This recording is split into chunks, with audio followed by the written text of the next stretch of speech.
अब कितने समय बाद मैं अपने गांव जाकर अपनी माँ के हाथों का बना स्वादिष्ट खाना खाऊंगा। शहर का पिज्जा और बर्गर खाकर तो मैं ऊब सा गया हूँ। ट्रेन में बैठा अनिकेत लगातार अपने मन में ये बात सोच रहा था। वो शहर में नौकरी करता था, लेकिन उसका मन हमेशा अपने गांव की तरफ भी रहता। कुछ देर बाद वो अपने गांव पहुंचता है, जहां उसकी माँ यशोदा उसे देखकर बड़ी खुश हो रही थी।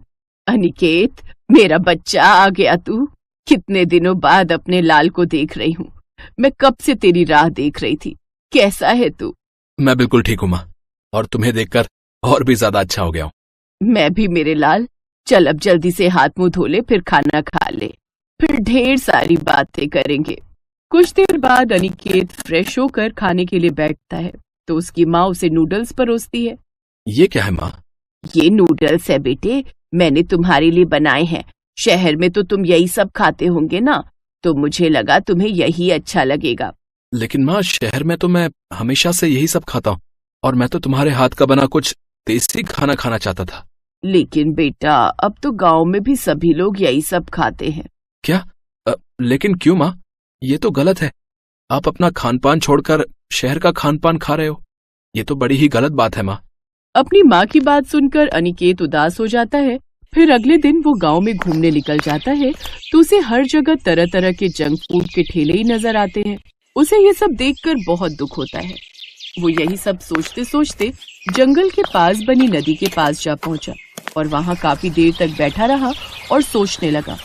ये मेरे गांव को क्या हो गया है? अब इस गांव के लोग बहुत बदल गए हैं। सब लोगों ने शहरी तौर तरीके अपना लिए हैं।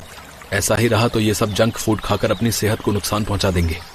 ऐसे तो ये अपनी सारी शक्ति खो देंगे, और खेती बाड़ी करने के लिए शक्ति तो देसी खाने से ही मिलती है। लेकिन अब उन्हें ये बात कैसे समझाऊं? यही सब सोचते सोचते अनिकेत एक पत्थर उठाकर तालाब में फेंकता है। वो पत्थर जाकर कमल के फूल पर लगा, जिस पर एक मेंढक बैठा हुआ था। जैसे वो पत्थर उस मेंढक को लगता है तो वो एकदम से एक साधु के रूप में बदल जाता है। बहुत बहुत धन्यवाद वत्स, तुमने मुझे एक श्राप से मुक्ति दिलाई है। मैं कई सालों से मेंढक के रूप में कैद था। जब तक कोई नेक दिल इंसान और सच्चा इंसान मुझे पत्थर नहीं मारता, मैं इसी रूप में कैद रहता। लेकिन तुमने मुझे मुक्त कर दिया। अब मांगो, तुम मुझसे क्या मांगना चाहते हो? साधु महाराज जी, मैं बस इतना चाहता हूँ कि मेरे गांव वाले अपने तौर तरीके को कभी ना भूलें, हमेशा स्वस्थ खाना खाएं ताकि वो बलशाली बने रहें। लेकिन मैंने देखा यहाँ तो सब जंक फूड खाने में लगे हुए हैं और इनसे उनके स्वास्थ्य पर बहुत बुरा असर पड़ रहा है। इसलिए मैं गांव में रहकर उन सबकी इस आदत को बदलना चाहता हूँ। तथास्तु। तभी अपने चमत्कार से साधु एक जादुई लकड़ी का यंत्र प्रकट करते हैं। ये लो पुत्र। ये क्या है बाबा? ये एक यंत्र है। इससे तुम यदि एक तरफ खाने की सामग्री डालोगे तो दूसरी तरफ वो बेहद ही स्वादिष्ट बनेगी। अगर तुम्हें यकीन ना हो तो तुम्हारे पास कोई चीज है तो उसे इसमें डालकर देखो। अनिकेत के पास थोड़े से पोहे जेब में रखे हुए होते हैं। अभी तो मेरे पास ये पोहा है, वो भी कच्चा। क्या मैं इसे डाल सकता हूँ? अवश्य अवश्य पुत्र। तभी अनिकेत उस पोहे को उस यंत्र में डालता है, जिससे देखते ही देखते वो यंत्र उस यंत्र के दूसरी तरफ पूरी तरह पक कर आ जाता है। ये देख अनिकेत हैरान रह जाता है। अरे वाह बाबा, ये तो चमत्कार है।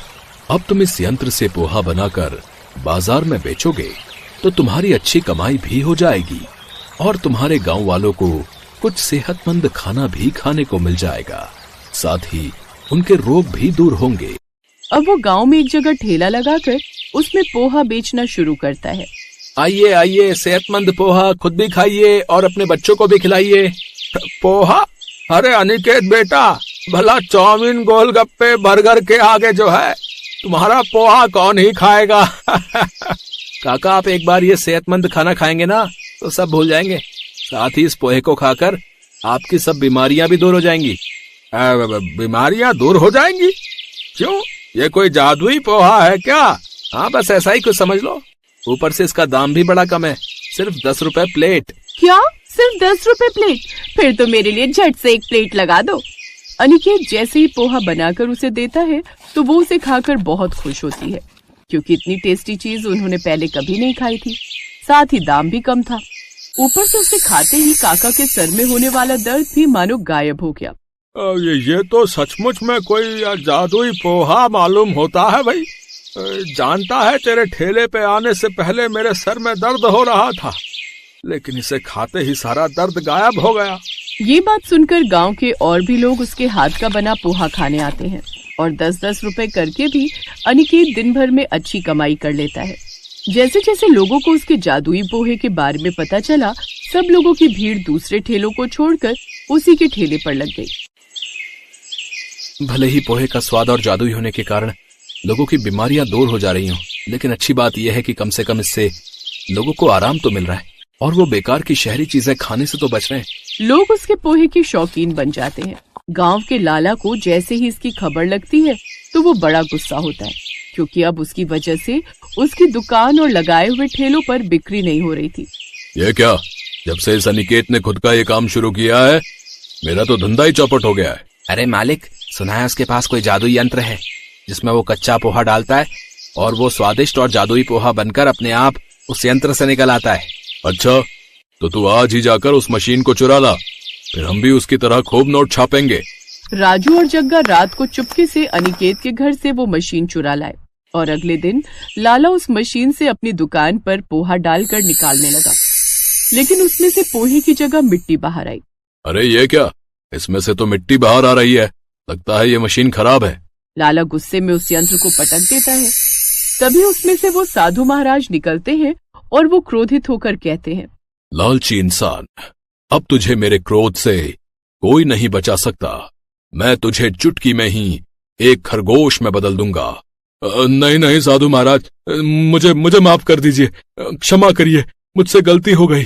तभी वहां पर अनिकेत आ जाता है और वो सारी बात समझ जाता है। बाबा, इन्हें क्षमा कर दीजिए, इनसे भूल हो गई, इन्हें इसके बारे में कुछ भी नहीं पता था। बालक, तुमने मुझे उस दिन मुक्त करवाया था, इसीलिए मैं तेरी बात मान रहा हूं, नहीं तो मैं इसका सर्वनाश कर देता।